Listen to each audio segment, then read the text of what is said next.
오늘 우리가 함께 읽은 히브리서 1장 3절 4절에 있는 말씀은 1장 2절의 끝부분에 이 아들을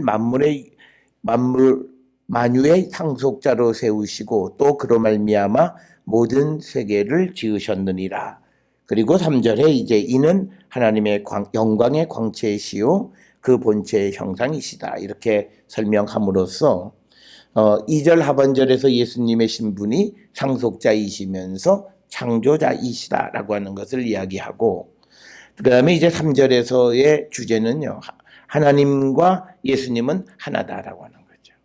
우리가 요한복음 10장 30절에 보게 되면 항상 강조하는 것이 예수님과 하나님은 한 분이시다라고 하는 거예요. 특별히 우리가 어저께 히브리서 1장 1절 2절에서 하나님께서 과거에는 옛적에는 선지자들을 통해서 말씀하셨지만 이제 그 모든 날의 마지막에는, 즉 그러니까 마지막 때에는 아들 즉 그리스도를 통해서 말씀하시고, 그다음에 이제 2절 하반절에 나와 있는 것처럼 예수님을 상속자와 창조주로 세우셨고, 그래서 그리고 이제 3절에서 예수님의 그 본체는 하나님과 동등하시다라고 하는 것, 그 동등함을 나타내는 것이 이제 영광의 광채, 본체의 형상이다. 이렇게 기록이 되어 있고, 그 다음에 이제 4절에서는 이 당시 유대인들이 믿고 있는 그 천사보다도 예수님은 훨씬 뛰어나신 분이고, 그 다음에 이제 우리가 또 히브리서 3장으로 가면 모세보다도 뛰어나신 분이시다. 이렇게 이야기를 합니다. 우리가 왜 이 히브리서에서 이런 말씀들을 하시는가라고 하는 것은요, 지금 이 히브리서를 받는 수신인들은 유대인으로서 예수를 이제 믿기로 개종한 사람들이에요. 그러니까 이제 그들이 가지고 있었던 과거의 그들의 믿음과 비교해서 예수님이 무엇이 다르고 무엇이 더 우월하신 분이냐. 그래서 특별히 나중에도 설명을 드리겠습니다만 천사를 비유하는 이유는요, 사도행전 7장 53절에 보면 구약의 율법을 천사가 가져다 줬다. 그래서 너희는 천사가 전한 율법을 받고도 지키지 아니한다. 사도행전 7장 53절에 그런 말씀이 있어요.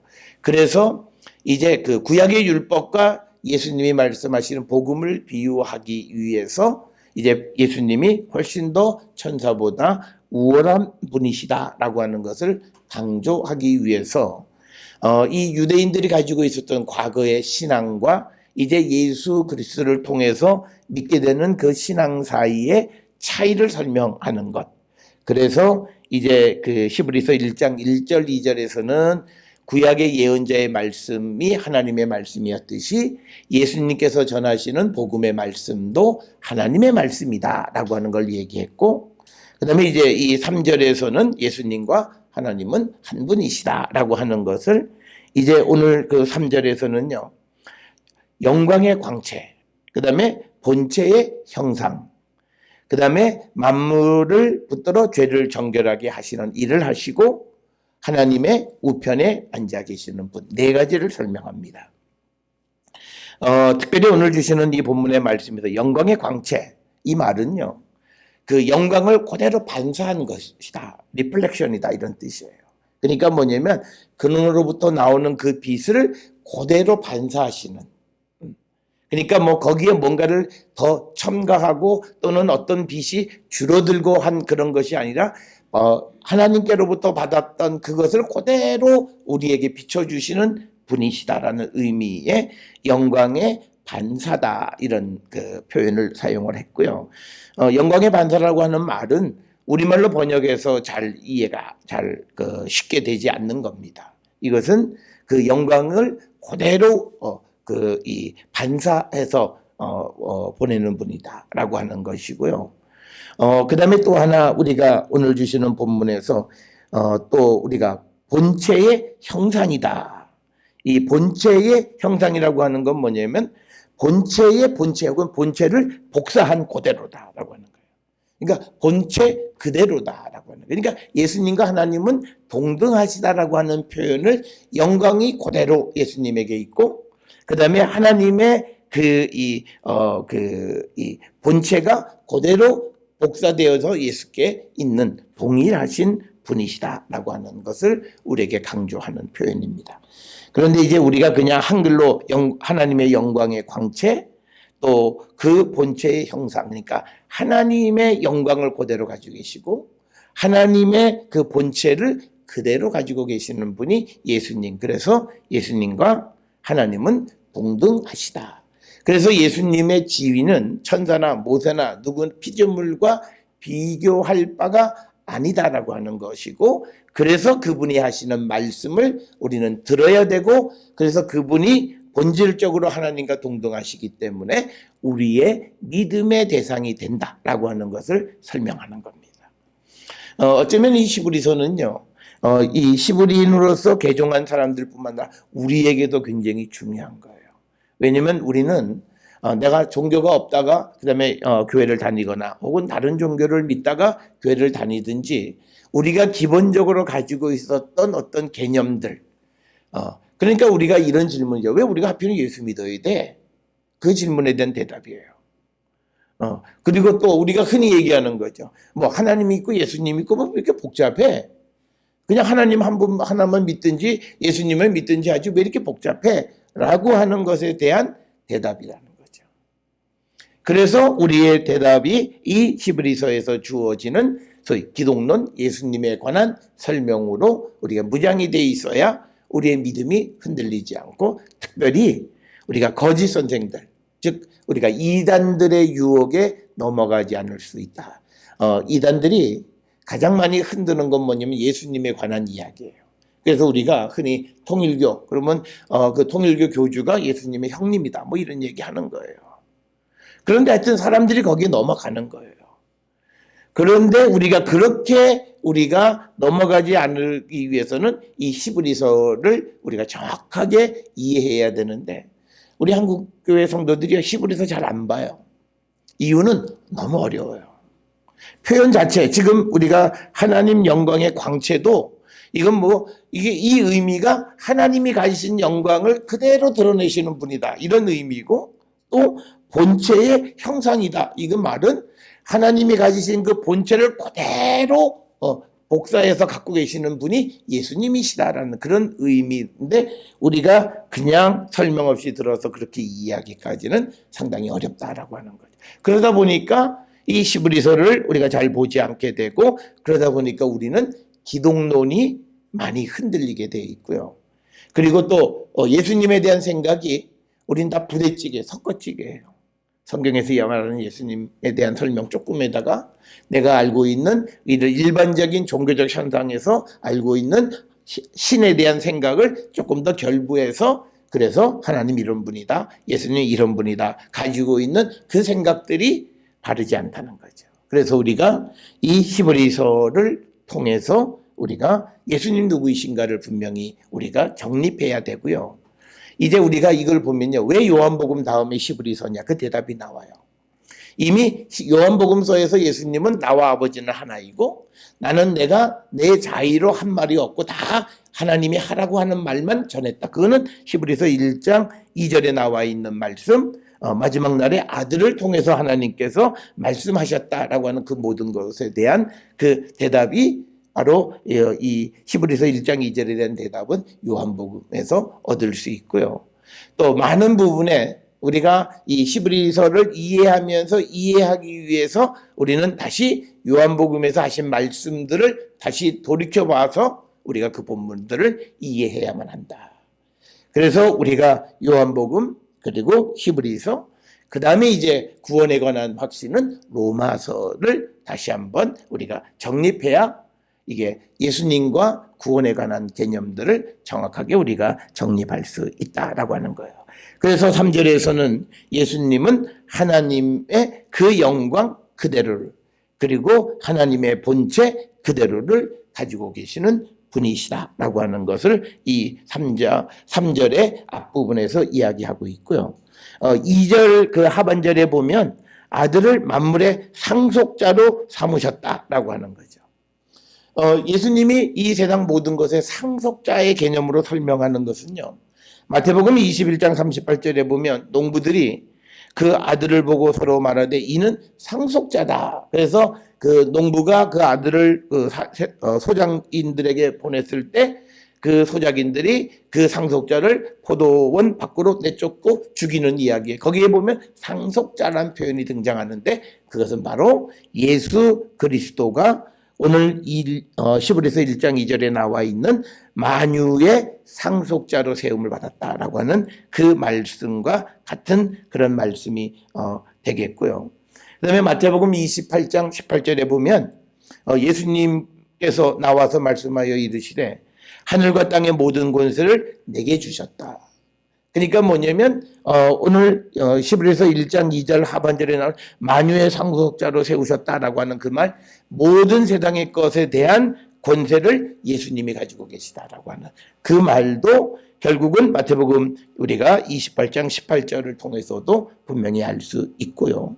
또 그다음에 이제 그로 말미암아 모든 세계를 지으셨다. 그러니까 예수님이 창세 이전에 계셔서 하나님의 그 창조에 같이 창조를 하신 분이시다라고 하는 이 생각은 우리가 무엇보다도 그 요한복음에서는 여러 차례 강조되어 있고 요한복음 1장 3절 같은 데에서 보면 예수님께서 창조 이 세상을 만드셨다라고 하는 거죠. 그러니까 1장 2절에 나와 있는 이 만유의 상속자 그리고 그로 말미암아 모든 세계를 지으셨다라고 하는 이 말씀은 우리가 복음서들을 통해서 분명하게 이해할 수 있다. 그래서 예수님은 어떤 분이냐? 하나님의 상속자 그리고 이 세상을 만드신 창조주이시다라고 하면서 그 다음에 이제 예수님이 가지고 있는 것은 예수님은 하나님의 영광의 광채 그대로 그 반사하고 계시고 그 본체를 그대로 복사해서 가지고 계시는 그런 분이시다라고 하는 거고요. 그 다음에 이제 그의 능력의 말씀으로 만물을 붙드시고 죄를 정결케 하시는 일을 하셨다. 그러니까 예수님의 가장 큰 일은 뭐냐면 죄사함이라는 겁니다.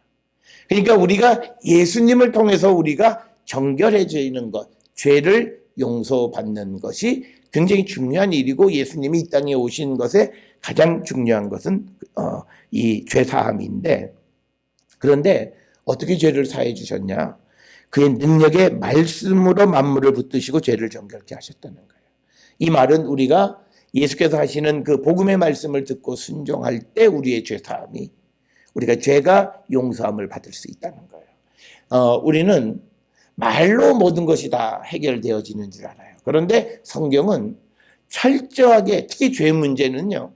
우리의 구체적인 행동이 있어야만 우리가 죄사함에 대한 확신을 할 수 있다라고 하는 것. 그걸 우리는 꼭 기억을 하셔야만 합니다. 그래서 오늘 우리가 이 주시는 본문에서 예수께서 하시는 일 중에 하나가 죄를 정결하게 하는 것이다. 어저께 새벽 우리가 그 금요 기도회 때도 로마서 7장 18절에서 20절에 있는 말씀에서 보면 우리가 생각대로 안 돼요. 내가 좋은 생각을 하지만 그 좋은 생각대로 내가 행동을 하지 못하는 이유는 뭐냐? 그건 내 안에 아직 죄가 남아있기 때문이라는 거예요. 그러니까 내가 예수 그리스도를 통해서 오늘 주시는 것처럼 예수님의 능력의 말씀으로 죄를 정결함을 받게 되어지면 우리는 새로운 피조물이 되어지고 옛사람을 따라 살지 않게 된다라고 하는 겁니다. 그래서 예수께서 하시는 일들 가운데 하나가 이제 죄를 정결하게 하셔서 우리와 하나님 사이에 새로운 질서를 세워주시는 일을 하셨고 그 다음에 그 예수님께서는 높은 곳에 계신 지극히 크신 이의 우편에 앉아 계신다라고 하는 겁니다. 그러니까 우리가 예수님의 죄사함과 하나님 우편에 앉아 계시는 일, 즉 이 모든 것은 십자가의 사건이에요. 그러니까 예수님이 이 땅에 오셔서 우리에게 해주시는 것은 마태복음에 보면 그 이름을 예수라 하라라고 이렇게 되어져 있는데 그 말이 그 자기 백성을 죄에서 구원할 자이다. 그런데 오늘 주시는 이 시브리서 1장 3절에서도 보면 그의 능력의 말씀으로 만물을 붙들고 죄를 정결하게 하셨다라고 하는 그 말씀이 이제 그 기록이 되어 있고 그러면서 그 예수님은 지금 이 지극히 크신 이의 하나님의 우편에 앉아 계시다라고 하는 거죠. 그래서 예수님은 어떤 분이냐? 이 세상을 정결하게 하시고 그 일을 마치시고 하나님 우편에 계신 분이시다라고 하는 거예요. 그래서 우리가 여기서 강조하는 건 뭐냐면요. 시브리인들은 죄사하는 권세가 누가 있냐? 그건 하나님만이 가지고 계시다고 생각하는 거예요. 그리고 예수님이 십자가에 달려 돌아가셨을 때도, 그리고 예수님이 활동하셨을 때도 내 죄가 사함을 받았다 이렇게 말씀하시면 신성모독이다. 네가 어떻게 감히 죄를 사하느냐. 그런데 오늘 주시는 1장 3절에서 예수님이 죄를 정결하게 하는 일을 하셨다라고 하는 것은 하나님과 동등하시다라고 하는 것을 나타내고, 그다음에 또 하나 동등하다라고 하는 건 하나님 우편에 앉아 계시다라고 하는 거예요. 그러니까 지위나 본질이나 모든 것에서 하나님과 동일하신 분이 예수님이시다라고 하는 것을 우리에게 가르쳐 주는 겁니다. 오늘날 우리는 믿음의 삶을 살아가면서 예수님이 죄 사하는 그 사죄의 은총, 이걸 너무 쉽게 생각하는데요. 유대인들에게서는 그 사죄의 은총은 오직 하나님만이 하실 수 있는 일이고, 그것을 잘못 쓰게 되면 굉장한 소위 신성모독죄로 처벌을 받던 이 그런 시대 속에서 예수님께서 이제 그 죄를 정결하게 하시는 일을 하시는 분이시다라고 하는 것은 강력하게 예수님은 하나님과 동일한 분이시다라는 말과도 같은 것이다라고 하는 거예요. 오늘날 우리는 뭐 예수님이 죄사하는 건 당연하다고 생각했지만 이 지금 개종한 이 히브리 사람들에게 있어서는 자기들이 과거에 배웠던 것은 하나님만이 죄를 사하신다 그랬는데, 이제 우리에게 말씀을 주시는 이 예수께서도 죄사하는 권세가 있다라고 하는 것은 곧 그 예수님이 하나님과 동등하신 분이다라고 하는 것을 보여주는 아주 가장 이 강한 그런 증거 가운데 하나가 바로 죄를 정결하게 하는 일을 하신다. 그리고 높은 곳에 계신 지극히 크신 이의 우편에 앉아 계시는 분이시다라고 하는 겁니다. 그래서 3절에서는 2절 하반절부터 3절까지는 예수께서 하나님과 동등하신 분, 이것을 강조하고 있고요. 그 다음에 이제 예수님이 천사보다 더욱 뛰어나신 분이시다. 이제 4절 이하로부터 시작을 해서 14절까지는요. 예수님이 어떤 부분에서 천사보다 뛰어났냐, 천사보다 낫냐, 그것을 이제 입증하는 그런 구조로 되어져 있는데, 4절에 보게 되면 그가 천사보다 훨씬 뛰어나면 그들보다 더욱 아름다운 이름을 기업으로 얻으십니다. 자, 여기서 이제 우리에게 중요한 말씀은요, 아름다운 이름이라고 하는 게 뭐냐라고 하는 거예요. 그것은요, 다른 것이 아니라 5절에 보게 되면 너는 내 아들이다. 그러니까 뭐냐면 예수님이 하나님의 아들이라고 하는 호칭을 받으신 것. 그러니까 우리가 성경에서 너는 내 아들이다 라고 하는 것. 그리고 우리가 이사야서나 이런 것에서 예언하는 말씀에서 너는 내 아들이다 라고 하나님의 아들로서 호칭을 받게 되는 것이 굉장한 영광이었다는 거예요. 특별히요, 이 당시 이 유대인으로 있다가 개종한 사람들에게서 그 얘기를 들으면 그거는 굉장히 감격스러운 거예요. 그런데 그 호칭이 예수님에게만 전해진 것이 아니라 오늘 우리에게도 너는 내 아들이라고 하는 그 영광의 호칭이 우리에게도 주어졌다는 거예요. 그런데 많은 사람은요, 너는 내 아들이라고 하는 그 말이 갖는 그 소중함을 아무도 잘 몰라요. 그냥 뭐 성경에서 그냥 의뢰하는 그런 용어이겠거니 이렇게 이야기를 하지만, 그러나 이 당시에 이 히브리서가 기록되어질 당시에 사람들에게 있어서 하나님으로부터 너는 내 아들이라고 하는 그 호칭을 입는다라고 하는 것은 그는 대단히 영광스러운 것이었다. 그러니까 예수님이 바로 그 호칭을 받으신 분이시다.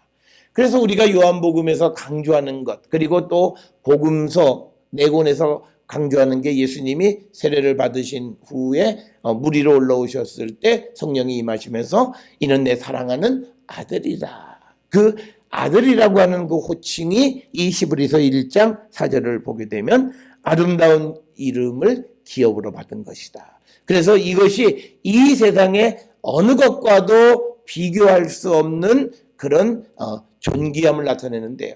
우리에게 있어서 우리가 하나님으로부터 사랑받는 자임을 우리가 입증할 수 있는 또 가장 좋은 것 중에 하나가 뭐냐면 하나님이 우리를 너는 내 사랑하는 아들이라고 하는 이 호칭이 우리에게 주어졌다는 거예요. 이것이 우리에게 영광스러운 거예요.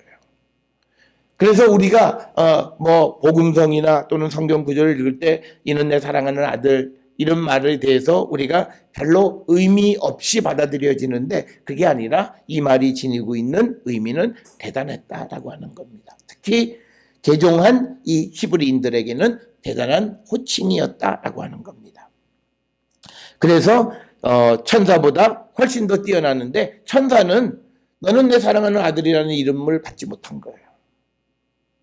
그런데 예수님은 하나님께서 이제 너는 내 아들이다 라고 하는 거고요. 그런데 우리가 천사보다 나은 건 뭐냐면요. 우리는 예수 그리스도를 믿음으로 말미암아 우리는 하나님의 사랑하는 아들이 되었다는 거죠. 그래서 예수님은 누구든지 예수를 영접하는 자를 사랑하는 아들로 하나님의 사랑받는 아들이 되게 하셨다. 그게 예수님이 우리에게 주신 새로운 질서예요. 그래서 우리의 신분은 하나님의 아들이라는 거예요. 양자든 어쨌든 우리가 하나님의 아들이라는 거예요. 그것이 우리에게 주어진 영광의 이름이다라고 하는 것을 우리는 꼭 기억을 하셔야 되겠고요. 서두에서 말씀을 드렸습니다만 왜 히브리서에서 천사를 예수님과 비교했느냐라고 하는 거죠. 이 당시에는 초대 기독교 시대 그리고 이 히브리서가 기록되어졌을 당시에는요, 이 유대인들 사이에 천사 숭배 이런 것들이 있었고요. 그다음에 또 무엇이 있었냐면 성경에 등장하는 그 믿음의 선조들의 영웅 숭배 이런 것들이 있었어요. 그 영향은요, 로마 시대의 영향이에요. 로마는 각 시대마다 영웅, 황제 이런 사람들이 황제 숭배도 결국은 뭐냐면 영웅 숭배의 한 부분이에요. 황제로서 그가 가지고 있는 어떤 위대함을 찬양하는 건데 그런 영향을 받아서 유대인들에게도요 천사 숭배가 있고 또 모세나 이런 그 중요한 인물에 대한 개인적 숭배가 생겨나기 시작을 했어요. 그런 전통을 가지고 있는 유대인들이. 그러니까 우리가 이걸 잘 아셔야 돼요. 우리가 가톨릭이나 이런 데서 전통을 중요한 건 뭐냐? 그 전통은 바로 영웅들이 살아왔던 삶의 흔적이라는 거예요. 그래서 그거를 쭉 따라. 그런데 이 히브리서에서는 그거를 용납하지 않는다는 거예요. 그래서 우리가 이제 이 히브리서에서는 많은 그 책들에서 이제 그 가톨릭에 대한 그 교리를 비판하는 것들이 많이 등장을 합니다. 그런데 오늘 이 같은 본문에서 천사를 비유한 것은 당시에 있었던 천사 숭배에 대한 그것이 잘못되어짐을 지적하는 측면도 있다라고 하는 거고, 또 하나는 이 예수님이 새로운 질서를 주는 건 뭐냐면 이제 옛 계약과 새 언약이 있어요. 우리가 옛 언약은 과거 우리가 시내산에서 우리가 모세를 통해서 이스라엘에게 주어진 소위 율법이라고 하는 거고, 새 언약은 예수님을 통해서 주신 복음의 말씀을 얘기하는 거예요. 그런데 우리가 사도행전 7장 53절에 보면 이 율법을 천사가 전한 율법이다 이런 표현이 사도행전 7장 53절에 기록되어 있어요. 그러니까 유대인들에게 있어서 모세가 이 율법을 시내산에서 받긴 했지만, 그런데 하나님으로부터 모세에게 이 율법을 전해준 사람이 누구냐? 천사. 그래서 천사의 존재를 굉장히 숭배하는 그런 이 움직임이 이 유대교 안에 있었던 거예요. 그래서 예수님에 대해서 예수님이 이제 복음을 전했다. 그러니까 사람들이 뭐라고 생각하냐면 예수님과 하나님을 동등하게 생각할 그런 입장을 갖지 않고 그러면 천사? 이렇게 생각을 하는 거예요. 그러니까 그런 사람들에 대해서 그게 아니다. 예수님은 천사와 비교할 바도 아니고 앞에서 이미 말씀하신 것처럼 3절에서처럼 예수님은 하나님과 동등하신 분이고 너희들이 생각하는 혹시 천사로 생각하거나 혹시 모세 정도로 생각하는데 그건 절대 아니다. 이거를 이제 말씀들을 구약에 있는 말씀을 비유해서 이제 그것을 설명해 나가는 것. 그런 의미에서 이제 천사와 예수님을 비교하는 것이 히브리서 1장에 등장한 것은 당시의 상황, 당시에 유대교 안에 있었던 상황 때문에 그렇다라고 하는 거고요. 그래서 우리가 이 히브리서 1장에서 우리가 강조하는 것은 뭐냐면 그 예수님이 전해준 새 언약이 우리에게 얼마나 소중하냐. 그래서 예수님이 전해준 언약은 1장 1절 2절을 통해서 보면 그건 하나님이 주신 말씀이다. 그래서 우리가 그 말을 듣고 그래서 예수님이 우리의 신앙의 대상이 될 수 있다라고 하는 것을 강조하는 거고요. 특별히 3절에서 왜 하나님과 예수님을 동일시하냐면 우리가 그래 그러면 예수님이 천사보다도 뭐 낫고 그렇게 우리에게 줬다 할지라도 신앙의 대상으로 삼지 않으려고 하는 사람들이 하나님 한 분이면 좋게 이렇게 되는 거예요. 그러니까 거기에 대해서 예수님과 하나님은 동일한 영광, 동일한 본체를 가지고 계시고 그리고 우리가 그 바라는 죄사함의 권세도 예수님에게 있고 그리고 그 예수님이 하나님 우편에 앉아 계신 분이시다. 그러기 때문에 그 예수님은 우리 신앙의 믿음의 대상이 될 수 있다라고 하는 것을 설명해 주는 것. 그래서 히브리인으로서 예수를 믿는 사람들에게 그래서 너희들이 믿는 건 잘 믿는 거고 그러니까 옛날에 너희들이 믿었던 유대교로 다시 돌아가지 말라. 그것은 틀린 것이다 라고 하는 것을 입증하고 설명하는 것이다 라고 하는 것을 우리가 꼭 기억을 하셔야 되겠습니다.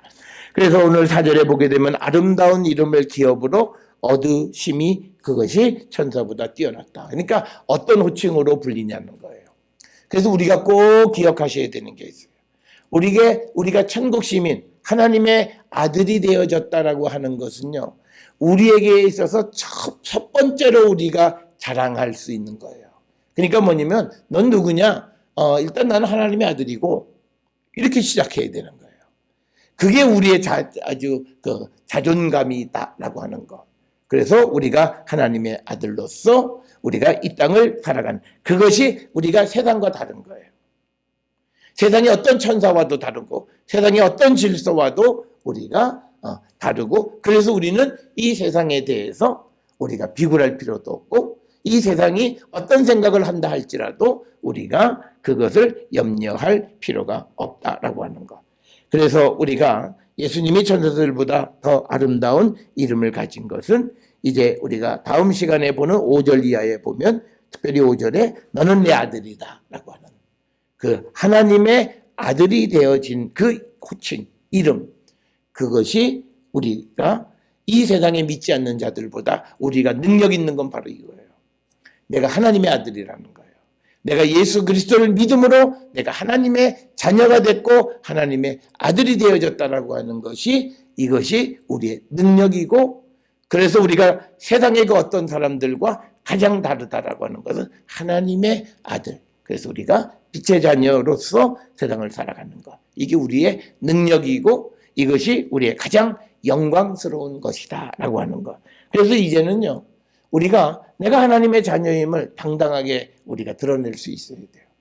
이걸 또 너무 교만하게 잘못 나타나면 이게 너 혹시 이단 아니야 이런 소리 들을 그게 아니라 우리는 예수 그리스도를 믿음으로 우리가 하나님의 양자가 됐고 하나님의 아들이 됐다. 그래서 우리는 세상에 대해서 우리가 당당할 수 있는 그 존재론적 근거는 내가 하나님의 아들이 된 거예요. 그러니까 과거에는 찌질하게 살던 어떤 가난에 속해 있고 육신에 속해 있어서 굉장히 힘들었던 우리에게 이제 우리의 모든 과거를 청산해주고 새로운 질서 이제 우리에게 하나님이 내 아버지가 되신 거예요. 그래서 우리의 존재는 과거에는 세상을 두려워했지만 이제는 세상을 두려워할 이유가 없어요. 왜? 세상 전체를 주관하시는 그 주관자가 바로 하나님이시고 그리고 예수 그리스도께서 만유의 상속자가 되셨기 때문에 그분을 믿는 우리는 결코 세상을 두려워할 필요가 없다라고 하는 것이 이런 우리가 교리적으로 우리의 마음속에서 우리가 신앙적으로 고백해야 된 우리의 신앙 고백은 바로 이런 것이다 라고 하는 것을 우리가 꼭 기억을 하셔서 우리의 옛 삶, 새로운 삶 그래서 우리의 새로운 삶 중에 하나가 내게 가장 영광스러운 게 내가 하나님의 자녀가 된 거예요. 우리가 다른 말로 천국 시민이 되어진 거예요. 이게 내가 가지고 있는 것 중에서 가장 우리가 다른 사람들보다 탁월한 거예요. 그래서 우리가 이것을 증거하고 이것을 자랑하고 그 이름에 걸맞는 삶을 살아가기를 결단하는 그런 성도들이 될 수 있기를 주의 이름으로 축원합니다.